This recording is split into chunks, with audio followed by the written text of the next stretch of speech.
Eh bien, nous y voilà, mes amis, dernier volet de mon triptyque consacré à Star Wars et Shakespeare, où cette fois je vais assaisonner la postlogie, et d'assaisonner à assassiner, on n'est pas loin, parce que les références, pour le moins contradictoires, avouons-le, reflètent quand même bien le bordel généralisé qu'est ce patchwork encore fumant et frustrant à nos jours, et pour lequel j'ai pourtant une tendresse toute particulière qui tient, mais vous le savez déjà peut-être, à l'héritage pourtant compliqué de l'épisode 8. Alors c'est parti.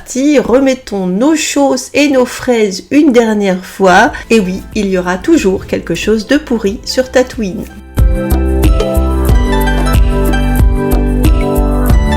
Bonjour, bienvenue sur Décalé. On avait vu dans les deux premiers volets des éléments sortis de différentes pièces qui parvenaient à cohabiter plutôt bien, sans énorme clash, même si les références partaient souvent dans des variantes du modèle original. Si je reprends l'exemple d'Anakin et Padmé, un faux départ Roméo et Juliette qui vire en Othello n'était pas un problème, les enchaînements se faisaient plutôt bien. Dans tous les cas, on restait face à des amants maudits ou des amoureux tragiquement séparés par le destin, puisque la prélogie devait forcément s'orienter en tragédie en tant que préambule du volet suivant. Un Hamlet qui survit dans la trilogie originale, on pouvait également s'en remettre. Dans la perspective générale, conte de fées de l'espace de cette histoire. Que penser par contre du cocktail de référence dans la postlogie ? Eh ben, c'est le bordel, même si certaines choses parviennent, on ne sait pas comment, à tenir debout. Vous vous doutez que le nœud du problème va quand même tourner essentiellement autour de quoi faire de Kylo et de sa relation avec Rey. Il y a aussi des références cosmétiques qui sortent complètement sorties du fond du trou d'Exegol et qui ne matchent pas avec l'arc complet d'un perso ou le fil de l'histoire et qui vont pendouiller vaguement ça et là, tenus tant bien que mal par des bouts de scotch. Il y a des choses qui parviennent magiquement par contre à fonctionner, on ne sait pas trop ni comment ni pourquoi, en tout cas jusqu'au point où ça tombe à l'eau d'une manière qui est tellement en rupture par rapport à sa référence shakespearienne que c'est juste pas possible. Et puis,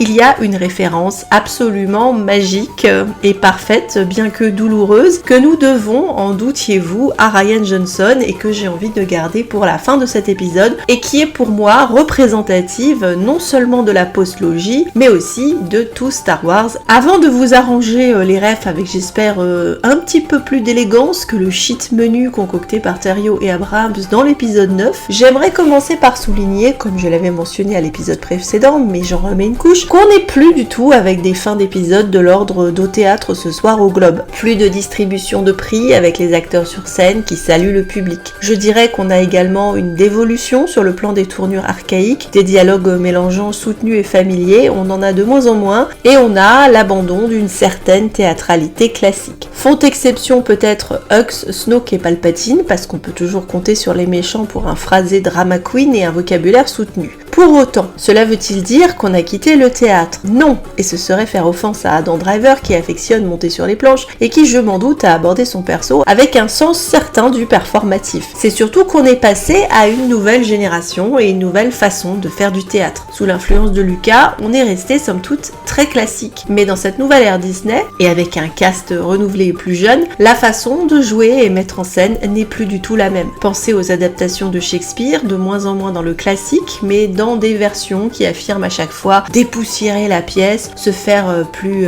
gritty, plus provocateur, plus adapté à une lecture de notre société contemporaine, plus divers dans son cast, plus audacieux dans sa mise en scène. Donc du coup, c'est du Shakespeare passé à la moulinette moderne, postmoderne, avec parfois même des arrangements avec la fin, parce que ça correspond plus à notre morale actuelle. Pensez par exemple à la réécriture de Carmen, parce qu'un féminicide, c'est pas chouette. Sans blague. Avec cette idée en tête, nos fins de Star Wars sont donc des fins de théâtre postmoderne avec des plateaux vides et démantibulés, avec des projets déconstructionnistes et révisionnistes, parce que la catharsis de papa, tu comprends, c'est ok boomer. On n'unira plus personne dans la joie ou dans la peine. Chacun sa vérité, chacun son expérience. Donc plateau vide, c'est bon, on te fout 2 spots dans le fond et zout à Tatooine, c'est la magie du spectacle. Alors, quelles pièces du répertoire de Shakespeare vont passer à la moulinette postmoderne dans la postlogie et comment vont-elles tenir retenir la première que je vous propose de considérer est bien sûr Hamlet. Pas de surprise, parce qu'on fait jamais d'Hamlet sans casser les œufs, et que Kasdan était au scénar sur le réveil de la force, et comme Luke n'y était pas, il fallait arriver à placer sa fixette pour les tête-à-tête face à un crâne. Et la référence se fait au hasard et coïncidence, au moment où on nous confirme ce que certains soupçonnaient quand même, que le grand méchant est peut-être ben le fils de Han et Leia, puisque c'est dans le soliloque au masque de Vador que Kylo balance l'info « Mon Vador à moi, c'est mon grand-père ». L'archétype est-il subverti? Pas vraiment, parce que bon, notre Kylo est en noir, check, il aime sa maman, check, c'est un prince, check, il a un Oedipe compliqué, check, famille de la loose avec un tonton qui veut le buter, check, pas de bol en amour car statut compliqué ou choisit mal ses meufs, check, il a un entourage de bolos, check, il a le cafard et se pose des questions tout seul comme un con, check, il est fort à l'épée, check, il est pas sûr d'avoir la force de faire ce qu'il doit faire, recheck. Alors là vous me direz, minute papillon, Hamlet il a pas tué son papa à lui, et moi je dirais, ah oui, mais les épisodes 8 et 9 parviennent sans trop de problèmes à s'aligner pour un portrait de Kylo en Hamlet, voire même un meilleur portrait que celui campé par Luke qui avait tenté pourtant un bon cosplay. Parce que techniquement, si Kylo tue papa, le roi Han Solo donc, c'est parce qu'il s'est fait retourner la tête par le poison déversé depuis tout petit dans son esprit / oreille par Snoke / Palpatouche, et que le vrai responsable de la mort de Solo, c'est donc le vieux pervers sur le trône, qu'il soit en babouche ou en cagoule, et dans l'épisode 8, on voit très nettement Kylo la jouer comme Hamlet au dernier acte à buter le méchant sur son trône au cours d'un duel dîner spectacle comme il se doit. Encore plus fort car comme Hamlet force le tonton à avaler une bonne rasade de son poison, retournant donc contre lui l'arme qu'il avait utilisée sur le papa et sur lui-même, puisqu'Hamlet meurt empoisonné, on voit Kylo dans la salle du trône retourner le sabre et utiliser son flux de pensée contre Snoke qui est en train de lire dans sa tête. Il y a aussi la manière dont Claudius dans Hamlet va utiliser Laerte contre Hamlet de la même manière tordue dont Snoke nourrit l'antipathie réciproque et la rivalité entre Kylo et Hux. Pourtant, l'intention de Rian Johnson semble davantage de s'affranchir de Hamlet, ne serait-ce que dans la reprise du visuel homme face au crâne qui se fait fracasser quelques instants plus tard. Pourquoi? Parce que son Hamlet, et par extension Star Wars, doit pour lui se désempêtrer du poids du passé pour exister en tant que personne et personnage propre. La figure de Luke, tel un fantôme du passé, n'est pas là pour lui demander vengeance ou demander des comptes. Elle est là pour le pousser à se libérer justement du passé et exister par lui-même. Ce qu'Hamlet n'aura jamais pu faire, pauvre chéri. Le Kylo du 8 n'est pas celui du 7, celui qui ne savait pas s'il avait la force de faire ce qu'il avait à faire, et dans l'action et la décision dans le 8. Le Hamlet nouveau va-t-il persister dans le 9? Eh ben, c'est pas simple. Tantôt on te ressort une méditation au crâne, tantôt on le fracasse, tantôt on a un homme d'action, tantôt on a encore le doute, et un fantôme au début, et un fantôme à la fin, et un doux prince qui disparaît bien dans le silence puisqu'il est muet depuis l'échange avec le fantôme paternel. Son Ophélie n'aura pas fait plouf, même si elle s'est bien mouillé la chemise, et si elle survit à son Hamlet, comme dans une adaptation récente avec Tiens Daisy Ridley, Star Wars va s'en tenir au conseil de Hamlet de la faire finir ses jours dans un couvent, plutôt que de lui donner une nuit d'amour et un bébé. Avec moins de texte encore que lui, l'entourage de Bolos, des Rosenkrantz et Guildenstern de Rennes suivent la même route que leurs prédécesseurs. Ils trahissent leurs camarades et se font dessouder par Hamlet. Sans oublier la mort de Leia / Gertrude en fond de scène qui fiche un sacré coup au personnage pendant son duel. Je note quand même que la fin de Kylo Ben Solo a des relents des dernières paroles de Hamlet. Quel nom blessé si les choses restent inconnues restera après moi. Et pas qu'un peu mon neveu, vu que les informations sur les raisons de la chute de Kylo resteront massivement inconnues du grand public puisque publiées uniquement dans un comic, alors qu'il eût été de bon ton de préciser tout ça dans le film. Qu'on se retrouve encore avec de la désinformation sur Kylo, exterminateur de planète, ce qu'il n'est pas, et que toutes les infos atroces sur son enfance sont pas vraiment mises en avant. Et puis le dernier vers de Hamlet sur le silence, mais alors pardon quand tu vois jusqu'à aujourd'hui le discours de DLF sur le personnage, à savoir qu'il n'y en a pas du discours, qu'on est vraiment dans le silence radio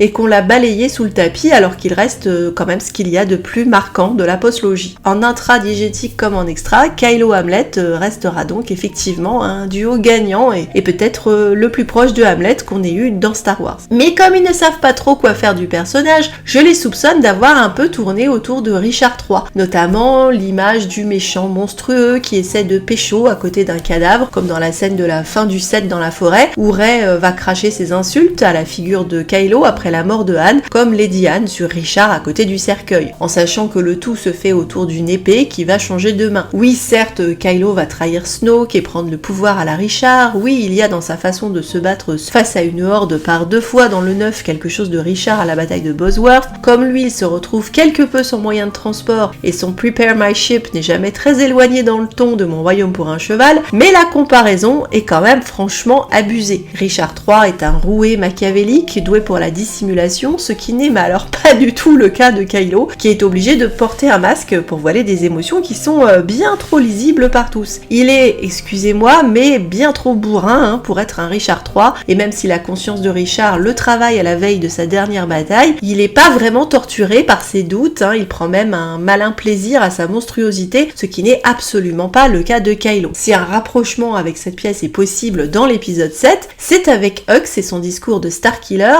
qui en dehors des évidentes références au rallye de Nuremberg, pourrait avoir des échos avec le monologue d'ouverture de Richard, où un glorieux soleil vient remplacer l'hiver du déplaisir, et tiens, on a un soleil transformé en station de destruction qui va dynamiter le système qui héberge la République. C'est encore l'occasion de souligner que le personnage de Hux a été vraiment sous-exploité, et que le sort qui lui a été réservé dans le 9 est juste honteux, alors qu'il aurait pu devenir un très bon antagoniste, mais passons. Puisqu'on parle de l'épisode 9, allons-y franchement sur une référence cosmétique qui est celle de Macbeth. Je ne suis pas complètement étonnée que J.J. Abrams ait fini par sortir la boîte d'accessoires du placard sur l'épisode 9, car il avait un peu tourné autour dans l'épisode 7, entre les visions de Rey, le château vaguement écossais revisité à la sauce orientale, et surtout un Kylo entre Macbeth et Lady Macbeth, 2 en 1, puisqu'il tue le père / le roi, mais va être hanté, marqué par la faute, comme Lady Macbeth qui délire sur sa tache indélébile de sang, même si la tache, dans le cas de Kylo, sera la balafre sur le visage, à l'endroit où son père l'avait touché avant de disparaître. Le poids de sa faute donc. 2 épisodes plus tard, Macbeth va donc revenir en pleine forme avec le nouveau J.J. Abrams dans un exégol qui se prend pour une lande d'Écosse, des éclairs, de la brume, d'étranges figures au-dessus de sombres chaudrons, des prophéties à la mort moelle-neu avec des conclus que le perso et nous non plus n'avions pas vu venir, mon cochon. Dire que ça sert l'intrigue et l'arc des persos, non, parce que ça vient trop tard, et d'autant plus que certains passages ont carrément sauté, comme la visite de Kylo à l'oracle sur Mustafar, parce qu'apparemment même J.J. Abrams a des devoirs de réserve parfois. Donc notre Kylo, il est déjà leader suprême, donc comment faire de lui un Macbeth ambitieux?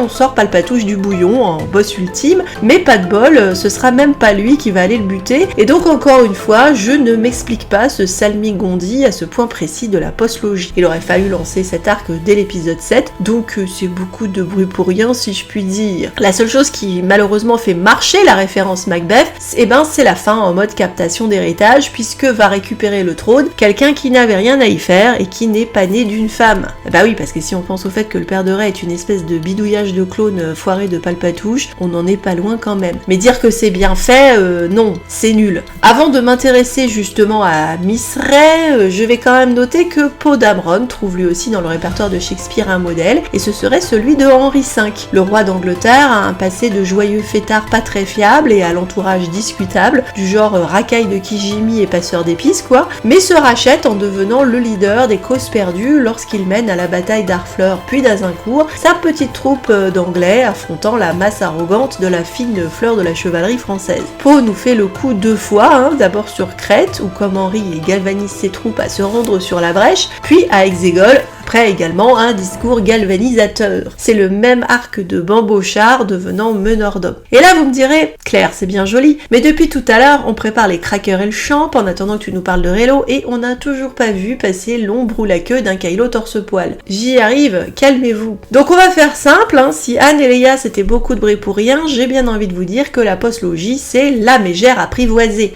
Vous l'aviez pas vu venir celle-là, Et pourtant, entre un attrapage de donzelles, les affrontements musclés musclé alors que Mémère lui tape dessus, les insultes de Ray alors que Kylo est loin de se montrer impoli, le visage courroucé de Ray qui passe quand même la plupart du temps comme une virago en colère et qui finit, comme une sainte angélique tout de blanc vêtue, béni oui oui à répéter le gospel selon Saint Luc épisode 9, jusqu'à ce non-sens de nous sortir qu'elle n'est pas digne de porter un sabre qu'il avait pourtant choisi à l'épisode 7. Si ça c'est pas Katrina à la fin qui a bien appris sa leçon, je sais pas à quoi on a affaire. Hein. Je sais bien qu'on nous vend soi-disant une femme indépendante qui n'a besoin de personne, même pas de ses potos, mais je trouve cette Ray finalement très peu affranchie, à commencer déjà par son look de petite fille et ses délires de luge sur une planète de sable qui n'est même pas chez elle. La mégère apprivoisée, c'est donc Ray personne qui devient gentiment Ray Skywalker et qui se doit d'aller en pèlerinage sur Tatooine, même si dans les faits c'est l'hommage le plus tordu et le plus glauque qu'il m'ait jamais été donné de voir. Bien sûr, vous sentez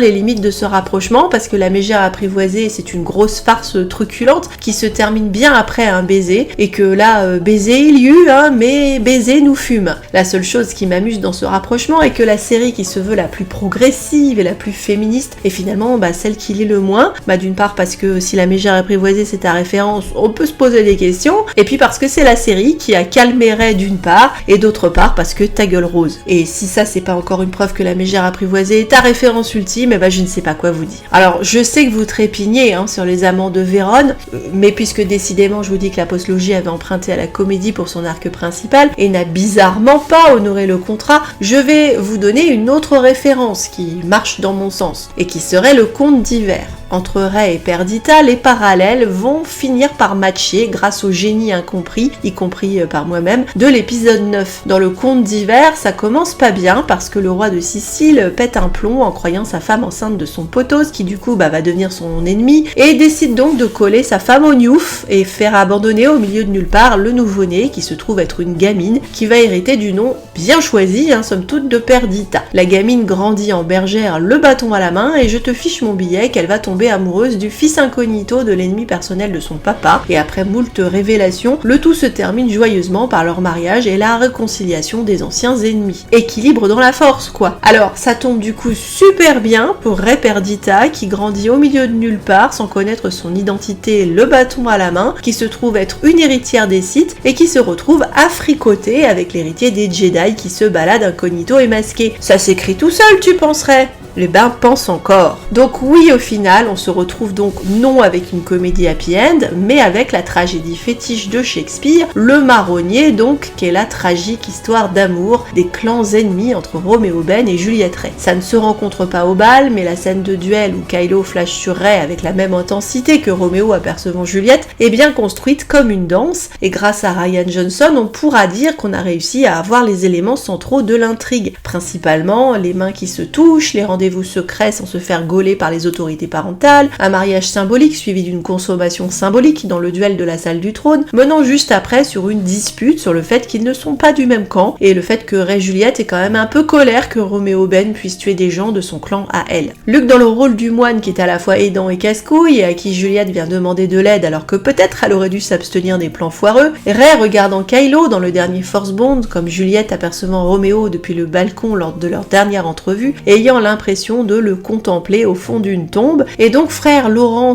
/ Luc qui constate que les choses ne se passent pas vraiment comme prévu. No shit Sherlock. Alors très honnêtement, malgré cette lecture Roméo et Juliette, jusque là, j'étais pour autant convaincue que l'épisode 9 allait diverger du modèle originel. Que nenni! Grâce à la magie de GG et Thériault, notre histoire d'amour universel a pu trouver un second souffle dont elle n'avait pas besoin, contrairement à Kylo. Bien que tout le reste du film chie joyeusement à la gueule de toute romance, nous déboule le final d'Exegol, et là, alors c'est le grand final de l'acte 5. Roméo Ben, en pas bonne forme, déboule dans le cimetière d'Exegol, enfin quand je dis déboule, s'extirpe clopin du trou, et trouve sa Juliette morte, reprenant les paroles immortelles de Roméo. « Oh mon amour, la mort n'a aucun pouvoir sur ta beauté. » Non, je déconne, il a pas droit à une ligne de texte, mais désespéré, il se suicide en balançant l'intégralité de ce qui lui reste comme point de vie sur Juliette, qui du coup revient à la vie, et à la base Luhrmann, ils échangent un regard de quelques secondes et un baiser, parce que sinon ça manquait à la scène, et pas de bol, ils crèvent juste après. Juliette va-t-elle donc se fourrer dans le cœur un sabre laser ?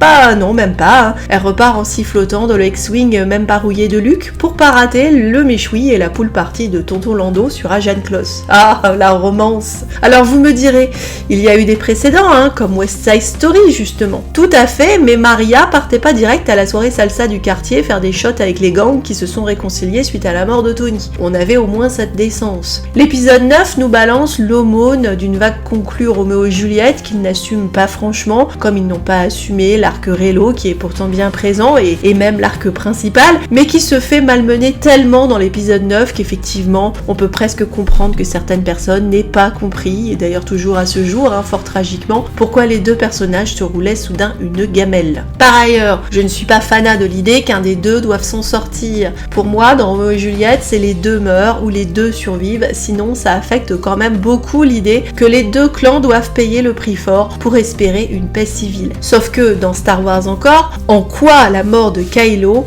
affecte-t-elle qui ou quoi que ce soit à ce point précis de l'histoire? Pas son camp, qui alors vient de perdre et qui visiblement s'en fout et qui a pas l'air de s'inquiéter de savoir du tout où il est passé pendant toute la dernière partie, pas sa famille parce que lol, il en a plus, pas ses adversaires qui ne sont pas au courant de son passage sur le champ de bataille et son rôle déterminant, ne serait-ce que dans le fait de recharger l'héroïne, et du coup pas l'héroïne qui s'en remet nos soucis et n'exprimera rien à ce sujet à l'écran d'une manière ou d'une autre. Alors que la mort de Roméo est censée avoir un impact majeur, ici bah il est nul. À tous les niveaux. Alors à part pour moi, parce que les séquelles de l'impact de la mort de Kylo sont bien réelles, je vous confirme, à commencer par ma totale désillusion sur tout ce qui peut sortir du côté de DLF et de la fiction occidentale. C'est Shakespeare qu'on assassine donc, mais attention, il reste une référence dans le 8, et comme je vous l'avais teasé, elle va permettre de résumer toute la postologie et ce qui constitue à ce jour l'ère Star Wars. Et on la trouve, je vous le donne en mille et mille, chez Rian Johnson. Et elle marche. Donc, si je devais résumer intrinsèquement la postlogie, ce serait avec la pièce La Tempête. Et vous verrez, c'est marrant, mais ça marche aussi en externe. L'histoire s'ouvre sur un naufrage, comme l'ascension de Skywalker, je vous dis, c'est marrant, provoqué en mer par le magicien Prospero, coincé sur un caillou avec sa fille Miranda depuis qu'il s'est fait usurper son trône par un tas de zigotos, et qui, ayant appris la magie, volée à la précédente occupante de l'île, a l'occasion par un incroyable hasard de choper tous ses anciens ennemis qui font croisière au large. Les autres occupants de l'île sont donc la gamine, Miranda, un esprit vivant dans un arbre du nom d'Ariel, et le fils de la précédente magicienne, Caliban, une espèce de monstre qui voudrait pécho Miranda et nourrit une haine féroce, et honnêtement pas forcément injustifiée, envers le vieux chelou qui a buté sa mère, l'a réduit en esclavage et pris le contrôle de son île. Sur le bateau, il y a du gros ponte et du bouffon, mais il y a surtout un beau gosse, Ferdinand, qui, isolé de son groupe, et c'est le coup de foudre entre les deux jeunes, mais comme papa est méfiant, il teste le garçon avec différentes épreuves pendant que les deux font connaissance tranquillou dans des tête-à-tête dans des grottes. Pendant ce temps, Caliban se retrouve à coquiner avec un bouffon et un majordome qu'il prend pour des dieux, et avec lesquels, entre deux peintes, il fomente un coup pour renverser Prospero et se venger, et la petite bande se retrouve un moment chassée par des esprits sous la forme de loups, après un petit spectacle d'illusion orchestré par Prospero qui est un coquinou. Ça se boucle sur le pardon et la réconciliation générale, même si le trio de la loose doit passer par la case prison, les deux amoureux sont unis par le mariage, et Prospero termine seul en scène, annonçant renoncer à la magie et casse son bâton après avoir demandé au spectateur de bien vouloir lui rendre sa liberté. Pour moi, c'est déjà limpide en soi, mais je vais quand même pas résister au plaisir de vous mettre en image ces parallèles qui sont évidents. Sur le plan cosmétique déjà, le dernier Jedi se passe en grande partie sur le caillou d'Acto avec grotte, grimoire, bâton magique à tire-larigot, la force dans un arbre, tempête et vague, et du coup en visuel, le duo copier-coller du vieux détrôné qui n'a plus une illusion sur la vie et de la jeune ingénue qui s'émerveille encore sur le monde et veut croire aux potentielles bontés de chacun, soit Luke Prospero et Rey Miranda. Ça commence même sur un beau naufrage, alors que de l'autre côté, sur l'arc parallèle, on a l'explosion du vaisseau du Premier Ordre, puis les vaisseaux de Leia qui se font décimer au compte-gouttes, tandis que l'arc de Finn met au jour toutes les corruptions du système, la corruption étant bien un thème de La Tempête également. Et que se passe-t-il sur l'île de la Tentation pendant ce temps? Rey Miranda a de quoi s'occuper face à Kylo, qui, ça tombe bien, est un personnage personnage double. Elle en veut à Caliban Kylo, fils de magicienne, monstre qu'il a kidnappé au précédent épisode et qui représente bien le côté animal, les pulsions de colère, de désir, de jalousie de Caliban. Et comme Caliban, Kylo dans ses plans vengeance se retrouve à coquiner avec un bouffon et un majordome, Hux et Snoke, puisqu'en plus on sait maintenant, grâce au magique épisode 9, que Snoke est juste une marionnette de Palpatouche. Mais elle fait par la grâce des Force Bonds la connaissance de l'autre face de Kylo, Ben Ferdinand donc, qui est un prince qui lui permet de sortir enfin de la solitude de l'île de la Louse avec un vieux qui après tout ne la comprend pas vraiment. Miranda se retrouve plusieurs fois à prendre la défense de Ferdinand face à son père. Il y a même une petite scénette, acte 3 scène 1, à laquelle Prospero assiste caché, qui nous rappellerait quand même bien la hutte d'Acto, avec Miranda disant ne pas se rappeler d'autres visages de femmes que le sien dans le miroir, des protestations réciproques d'amour après cet aveu de solitude et les larmes versées par la jeune femme, tandis que Prospero commente, toujours caché,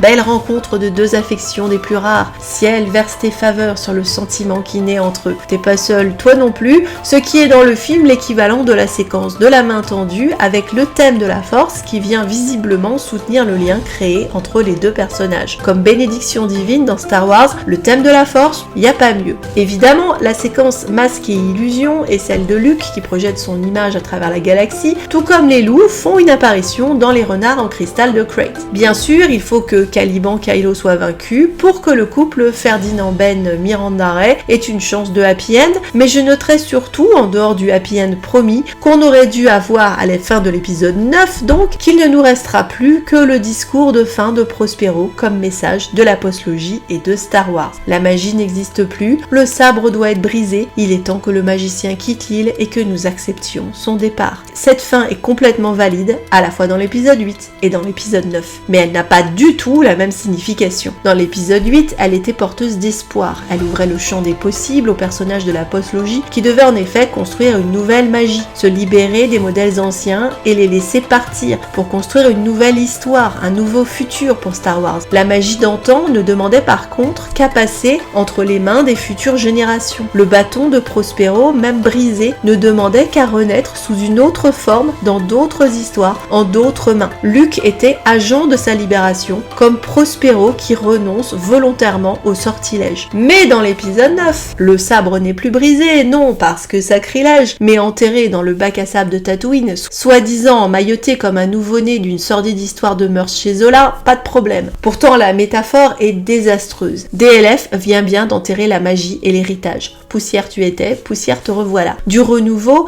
il n'y en a pas quand tu as un personnage seul. Quel meilleur des mondes avons-nous par comparaison avec les groupes soudés, les troupes théâtrales d'antan, et bien du plateau vide, du no man's land, de la solitude moderne postmoderne, parce qu'on est seul et on meurt seul, nom de nom. Et donc on a rafistolé comme on a pu le sabre pendant l'épisode, mais c'est un bâton merdeux qu'on finit par cacher comme un secret honteux, soi-disant avec les hommages qui lui sont dus, ce que j'appelle en papa outé le monde, et force est de constater que la magie n'est plus. Et donc par extension, n'est-ce pas, est-ce qu'il y a encore une magie Star Wars? Vu l'enchaînement des bides sur Disney+, on en doute, en tout cas moi j'en doute, avec en plus la seule série à s'en sortir au niveau critique étant la série Andor, qui est quand même très éloignée d'un monde magique ou d'un univers shakespearien. On a vu dans Ahsoka des éléments empruntés à Shakespeare qui m'ont fait un peu espérer une tentative de renouer avec l'esprit d'origine, mais dire que ça a été pleinement convaincant, non plus. Donc à preuve du contraire, la postlogie fut vraiment la tempête. D'ailleurs, clap de fin de Shakespeare, dont ce fut la dernière pièce, mais elle n'a malheureusement pas bouclé avec le panache auquel on aurait pu s'attendre autour des thèmes de l'apaisement et de la réconciliation qui sont au cœur de cette dernière pièce de Shakespeare. Que ce soit à l'écran et en dehors, car les fans de Star Wars se sont clashés tout du long de la postlogie et sont à ce jour fracturés plus que jamais. Désolée de vous laisser sur une note aussi peu joyeuse,